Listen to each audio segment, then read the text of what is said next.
Hello दोस्तों, जय हिंद जय भारत। आज बात करेंगे एनल फिस्टुला के बारे में। ठीक है, इसमें बात करेंगे मुख्य रूप से कि एनल फिस्टुला क्या होता है और होने के मुख्य रीजन क्या क्या हो सकते हैं। ठीक है, और कितने प्रकार के होते हैं। ठीक है, इसके बारे में चर्चा करेंगे। कल बात किए थे हम एनल फिशर के बारे में बात किए थे। इसमें मतलब गुदा नलिकाओं में स्किन फटना या स्किन का फटना, जिसे गुदा नलिकाओं में स्किन का फट जाना। ठीक है, ठीक उसी को बोलते हैं एनल फिशर। आज बात करेंगे एनल फिस्टुला मतलब भक्कंदर। ठीक है, मैं लक्षण ही बताया था आपको कि मल त्याग करने में दर्द कभी कभी होता है। मल त्याग करने के बाद मल पर गाढ़ा लाल रंग दिखाई देता है। ठीक है, ये बात किए तो कल एनल फिशर के बारे में बात किए थे। ठीक है, यानी आपके गुदा नलिकाओं में जो स्किन फटता है उसी को बोलते हैं। ठीक है, आज चर्चा करते हैं मुख्य रूप से एनल फिशर के बात करते हैं। ठीक है, सॉरी एनल फिस्टुला की बात करते हैं। एनल फिस्टुला में क्या होता है कि एनल जिसको बोलते हैं भकंदर।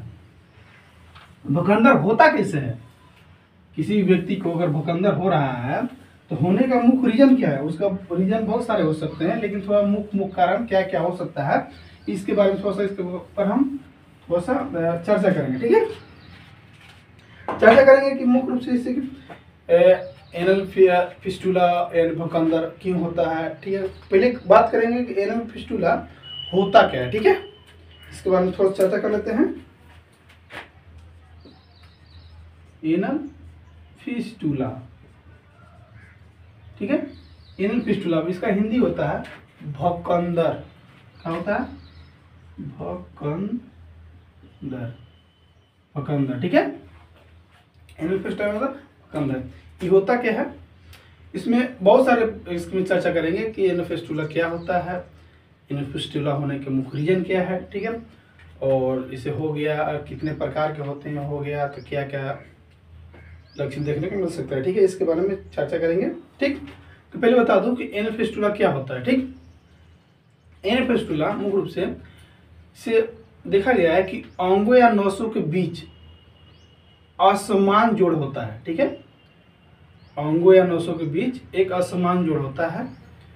ऐसे दो अंग या नसों को जोड़ देता है। ऐसे अंग या नसों को, ठीक है, ऐसे दो अंगों को आपस में जोड़ देता है ये। ठीक है, जो प्राकृतिक रूप से जुड़े नहीं होते हैं। ठीक है, जो प्राकृतिक रूप से नहीं जुड़े होते हैं उसी को जोड़ देता है। ठीक है, ये होता है भकंदर। ठीक है, बताओ जैसे कि आंत और त्वचा के बीच, योनि या मलाशय के बीच, ठीक है, इसे जोड़ देता है। ठीक है, इसमें ऐसे होता है। बता दूं इसमें और भी देखा जाता है, जैसे कि भकंदर एक छोटी नली के समान होती है। क्या होता है? भकंदर एक छोटी नली के समान होती है, छोटी नली के समान।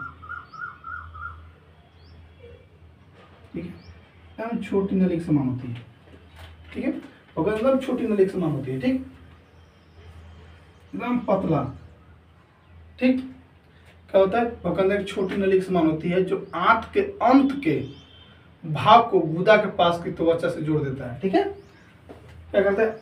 आंत के भाग को, ठीक है, जो गुदा के पास की त्वचा को क्या करता है? जोड़ देती है। भकंदर एक ऐसी छोटी नली के समान होती है जो आंत के अंत के भाग को गुदा के पास की त्वचा को जोड़ देता है। ठीक है, ये कैसे होता है? ये आमतौर पर ये तब होता है जब कोई संक्रमण सही तरीके से ठीक नहीं होता है, तब ये बीमारी आपको होने के चांसेस हो सकता है, भकंदर होने के चांसेस हो सकता है। ठीक है, ये था। ठीक, ये था क्या होता है। ठीक है, भकंदर एनल फिस्टुला है, भकंदर क्या होता है। ठीक है, एक बार फिर से रिपीट कर दे रहा हूं। भकंदर एक छोटी नली के समान होती है। ठीक है, जो आंत के अंत के भाग के गुदा के पास की त्वचा को जोड़ती है।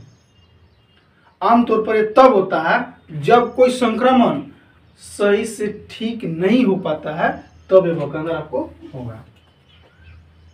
ठीक है, इसमें क्या होता है? एनल फिस्टुला में अंगों या नसों के बीच एक असमान जोड़ होता है, ठीक है, या ऐसे दो अंग या नसों को जोड़ देता है जो प्राकृतिक रूप से जुड़े हुए नहीं होते हैं, ठीक है।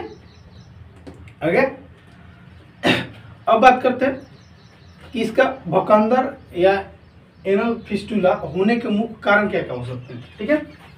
एनल फिस्टुला होने के बहुत सारे कारण हो सकते हैं। पहले उससे पहले बात करेंगे कि एक कितने प्रकार के होते हैं, ठीक है, कितने प्रकार के होते हैं, ठीक है। एनल फिस्टुला कितने प्रकार के होते हैं, ठीक। ये होते हैं दो प्रकार के, कितने, दो प्रकार के होते हैं, ठीक है। पहला जिसको बोलते हैं समान या जटिल, यानी सिंपल, और या कॉम्प्लेक्स बोल सकते हैं उसको, ठीक है। पहला क्या बोलेंगे उसको, समान या जटिल, क्या बोलेंगे, कॉम्प्लेक्स और कॉम्प्लेक्स, ठीक है। मूल रूप से क्या होता है, सिंपल, तो सिंपल बोल रहे हैं, सिंपल और कॉम्प्लेक्स होता है, ठीक है। समान जटिलता, इसमें क्या होता है मूल रूप से, इसको थोड़ा सा समझिए आप, उसके बाद फिर इसको समझाएंगे। फिर दूसरा क्या होता है, ठीक है, दूसरा क्या बोलते हैं, इसको बोलते कहा जाता है कम या ज्यादा, इसको लोअर और हाई कहा जाता है, कम या ज्यादा, लो हाई, क्या कहा जाता है, हाई। इसके बाद हम थोड़ा सा चर्चा कर लेते हैं, ठीक है। समान जटिलता है एनल फिस्टुला, और कम या ज्यादा एनल फिस्टुला क्या होता है, थोड़ा सा इसके पहले बात करते हैं। समान या जटिल, सिंप्लेक्स और कॉम्प्लेक्स में थोड़ा सा बात करते हैं, ठीक है। ये क्या होता है पहला, ठीक, उसके बाद चर्चा करेंगे। इसमें क्या होता है कि एक या एक से ज्यादा भकंदर होने को समान या जटिलता कहा जाता है। इसको एक से ज्यादा भकंदर हो गया, ठीक है। अगर आपको एनल में आपको, ठीक है, रेक्टम में, ठीक है, फिस्टुला में, एनल फिस्टुला में भकंदर आपको एक से ज्यादा हो गया आपको, तो उसको एक से ज्यादा हो गया तो उसको क्या बोलेंगे, समान या जटिलता बोलेंगे, सिंपल कॉम्प्लेक्स बोलेंगे, ठीक है। एक से ज्यादा भकंदर, ठीक। अब बात करते हैं कम या ज्यादा, लो एवं हाई। इसमें क्या होता है कि भकंदर होने के बीच की जगह और स्फिंक्टर मांसपेशियों से दो अंगूठी जैसी मांसपेशियां जो गुदा खोलती है और बंद करती है, उसकी नजदीकी के आधार पर उसे कम या ज्यादा वर्गीकृत किया जाता है इसको, ठीक है। कैसे किया जाता है, मुख्य रूप से बता दूं कि भकंदर के होने की जगह, जैसे भकंदर आपको हुआ है, ठीक है, उसमें मुख्य रूप से होता है कि इसे स्फिंक्टर मांसपेशियां जो होती है, दो अंगूठी जैसी मांसपेशियां जो गुदा को खोलती है और बंद करती है, ठीक है, उसकी नजदीकी के आधार पर उसे कम या ज्यादा वर्गीकृत किया जाता है। इसको बोलते हैं कम या ज्यादा, ठीक है, उसको सिचुएशन के आधार पर वर्गीकृत किया जाता है, उसको बोलते हैं कम या ज्यादा, ठीक है। एनल फिस्टुला का बोलेंगे उसको, कम या ज्यादा, फिर एनल फिस्टुला बोलेंगे उसको, ठीक है। ओके, अब बात करते हैं कि एनल फिस्टुला होने के क्या कारण हो सकता है, कारण बात करते हैं, कारण इसमें बहुत सारे कारण हो सकते हैं, ठीक है। पहला कारण कि जब कोई संक्रमण सही से, पहला कारण बता रहा हूं, जब कोई संक्रमण सही तरीके से ठीक नहीं हो पाता है तब आपको भकंदर होने के चांसेस हो सकता है, पहला कारण। दूसरा कारण क्या हो सकता है, दूसरा कारण कि गुदा में फिस्टुला के कारण हो सकता है, गुदा में फिस्टुला के भी कारण हो सकता है, दूसरा कारण, ठीक है। तीसरा कारण क्या हो सकता है, तीसरा कारण हो सकता है कि गुदा ग्रंथियों का बंद होना या गुदा में फोड़े हो जाना, तीसरा कारण है, ठीक है। चौथा कारण क्या हो सकता है, क्रोहन रोग। क्रोहन रोग में क्या होता है कि आंत की सूजन या संबंधित किसी प्रकार के उसमें बीमारी हो, ठीक है, किसी प्रकार का अल्सर हो, इसकी वजह से भी आपको होने के चांसेस हो सकता है, ठीक है। ठीक, दूसरा रेडिएशन, किसी प्रकार का आपको कैंसर हुआ हो तो उसकी वजह से रेडिएशन का उपयोग किया जाता है जिस ताकि कैंसर खत्म किया जाता है, उसकी वजह से आपको बीमारी होने के चांसेस हो सकते हैं। पांचवा, छठा ट्रामा, ट्रामा के कारण भी हो सकता है। 7 नंबर टीबी के कारण, आपको टीबी भी हुआ है तो उसके कारण भी आपको बीमारी होने के चांस हो सकता है। 8वां कारण, 8 नंबर जिसको बोलते हैं कैंसर, कैंसर की वजह से भी आपको बीमारी होने के चांसेस हो सकते हैं। 9वां कारण, 9 नंबर जिसको बोलते हैं डाइवर्टिकुलाइटिस, डाइवर्टिकुलाइटिस होने के कारण भी बीमारी हो सकता है। डाइवर्टिकुलाइटिस क्या होता है, एक ऐसी बीमारी, डाइवर्टिकुलाइटिस क्या होता है कि एक ऐसी बीमारी जिसमें बड़ी आंत में छोटी छोटी थैलियां बन जाती है और सूजन हो जाती है, उसी को बोलते हैं डाइवर्टिकुलाइटिस बोला जाता है, ठीक है। डाइवर्टिकुलाइटिस का किसे कहा जाता है, एक ऐसी बीमारी जिसमें बड़ी आंत में छोटी छोटी थैलियां बन जाती है, सूजन हो जाती है, फोड़ा हो जाती है उसमें, ठीक है, उसी को बोलते हैं डाइवर्टिकुलाइटिस कहा जाता है। ठीक, अब बात करते हैं लक्षण के बारे में, बात करते हैं कि क्या क्या लक्षण देखने को मिल सकता है। इसमें लक्षण, बहुत सारे लक्षण देखने को मिल सकते हैं, ठीक है,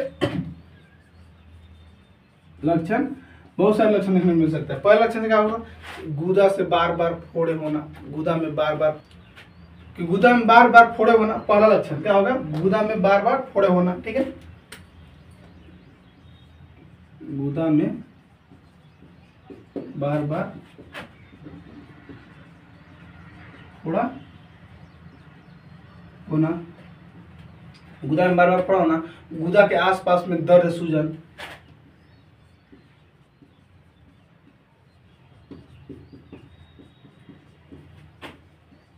दर्द या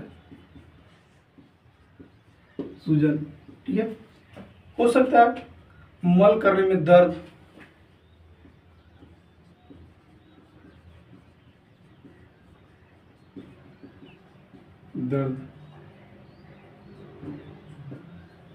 हो सकता है जैसे कि रक्तस्राव होगा, दर्द के साथ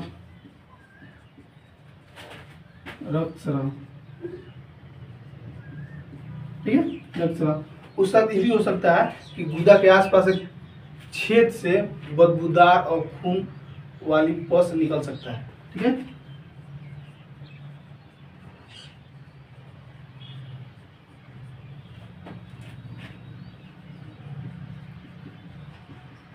गुदा के आसपास पस, छेद वाली जगह में,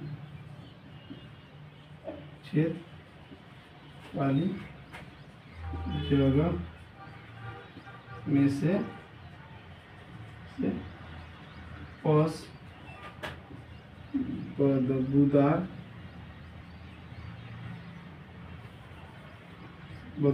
पस निकल सकता है, निकल सकता है। हो सकता है बार बार पस निकलने से के कारण गुदा के आसपास के त्वचा में जलन भी हो सकता है, ठीक है, ये हो सकता है बुखार, ठंड लगना, थकान महसूस होना, ठीक है, कब्ज, सूजन,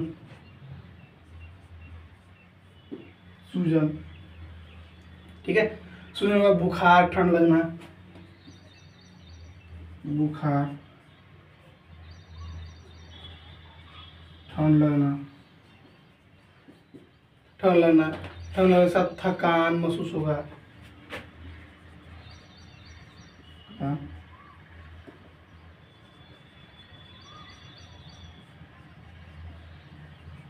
ठीक है, हो सकता है बार बार पस निकलने के कारण गुदा के आसपास में जलन, त्वचा में जलन,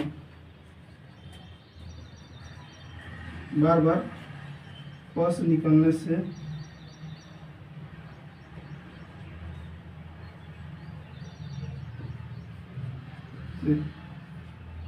गुदा के पास जलन, सूजन हो सकता है, ठीक है। क्या क्या लक्षण देखने को मिल सकता है, पहला गुदा में बार बार फोड़ा हो सकता है, ठीक है, पहला लक्षण, अगर आपको एनल फिस्टुला हुआ या भकंदर हुआ है, ठीक है, अगर आपको एनल फिस्टुला हुआ है या भकंदर हुआ है तो आपको क्या क्या लक्षण देखने को मिलेगा। पहला लक्षण, गुदा में बार बार पड़ा होगा। दूसरा, गुदा के आसपास पास दर्द या सूजन भी होगा उसमें, ठीक है।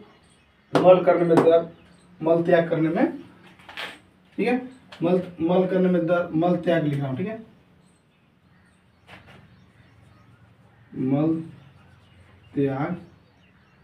मल त्याग करने में दर्द के साथ साथ रक्त स्राव भी आ सकता है, ब्लीडिंग हो सकता है, ठीक है। गुदा के आसपास के छेद वाली जगह में से बदबूदार पस निकल सकता है, ठीक है। कब्ज हो सकता है, सूजन हो सकता है, बुखार भी लगेगा, ठंड लगे बुखार भी लगेगा, ठीक है। थकान महसूस होगा, ठीक है। बार बार पस निकलने से गुदा के आसपास सूजन जलन महसूस आपको हो सकता है, ठीक है। ये सब आपको लक्षण दिखने को मिले, ठीक है, तो अपने नज़दीकी डॉक्टर से जरूर संपर्क कीजिएगा, ठीक है। मेरा वीडियो बनाने का सिर्फ मतलब था आपको जो सिर्फ जानकारी देना, ठीक है। ठीक है दोस्तों, किसी